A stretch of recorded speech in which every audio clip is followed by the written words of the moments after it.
Option দিয়ে দেশে গিয়েছিলেন, তিনি লিখছেন তার পরিবার অপশন দিয়ে চলে যাওয়ার পরও বহুদিন রেশন পাননি, অর্থাৎ রেশন কার্ড তাকে দেওয়া হয়নি।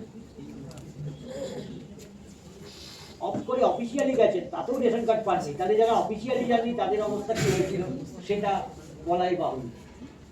যাই হোক, আমি আমার আলোচনা দীর্ঘায়িত করবো না, তার কারণ আমি বেশি করতে চাইছি না। আরেকটা শুধু বলে রাখি যে আমরা না বাঙালিরা খুব সংস্কৃতি করি, এবং সংস্কৃতির সঙ্গে যে অর্থনীতি জড়িয়ে আছে সেটাকে আমরা খুব একটা গুরুত্ব দিই। অ্যাকচুয়ালি আমরা বলেছি যে ওই বাংলার যে ভাষা আন্দোলন, ওই ভাষা আন্দোলনের ফলেই বাংলাদেশ রাষ্ট্র তৈরি হয়েছে।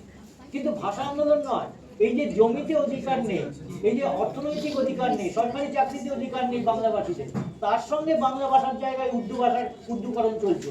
অর্থাৎ আমাদের এখানে যেমন হিন্দু রাষ্ট্র তৈরি করার চেষ্টা হচ্ছে না, ওদের মূল স্লোগান হচ্ছে হিন্দি হিন্দু হিন্দুস্তান। সেরকম ভাবে ওখানে উর্দুফিকেশনের একটা চেষ্টা করেছে, সেটার সঙ্গে যুক্ত হয়েছে অর্থনৈতিক ক্ষোভ। এই দুটো মিলে বাংলাদেশের মুক্তিযুদ্ধ এবং আজকের বললে আবার লজ্জা লাগে 1971-এর স্বাধীন বাংলা। আমি আর কিছু বলবো না, আমি আলোচনা শেষ করছি। যাই হোক, আমি